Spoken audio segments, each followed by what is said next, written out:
Hey everyone, welcome to sight singing practice. All right, we're going to take a look at this example in G major before we talk about it.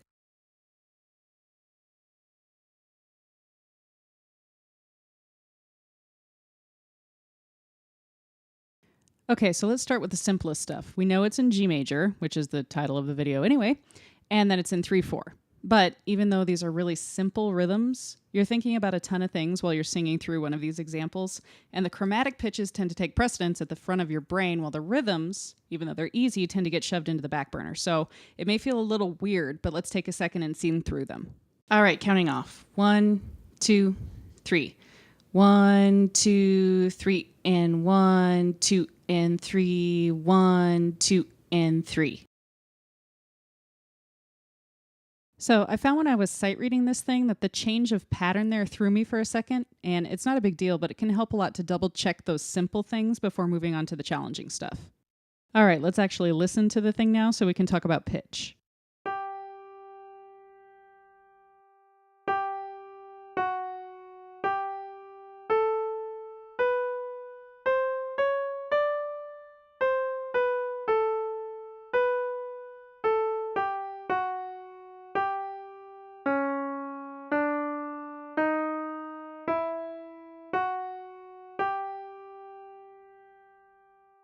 So we only have two things going on, really. We have that C sharp going to D in two places, which is a temporary tonicization or a cadence on the dominant. Now, there are two different ways that I'd approach this. One, you can think of the C sharp as a leading tone of D. This works well most of the time, but look at the way these chromatic tones are used here. Always ascending in a chromatic scale-like form. So thinking of them as leading tones doesn't help me that much, but if that helps you, then great! Instead, I'm practicing this by dividing it into 3 sections that are separated by cadences. That way I can dive into each section and segment them in my brain the way that I want to. So here's section 1.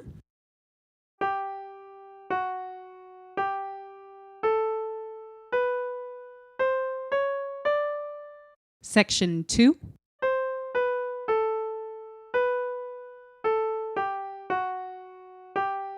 Notice that section 2 has no chromaticism, gives your brain a little bit of a break.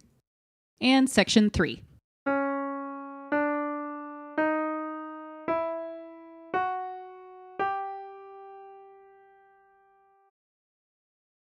And then we put it all together, first with solfege,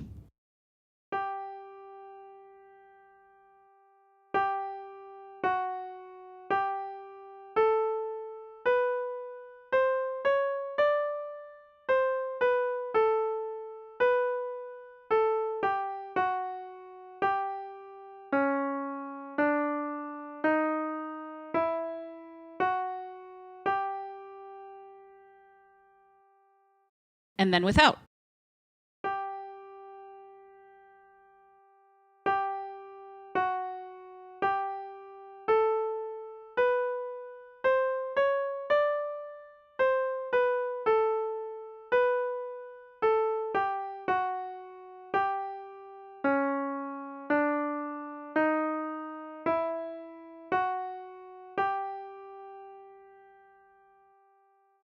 That does it for sight singing for today. See you next time.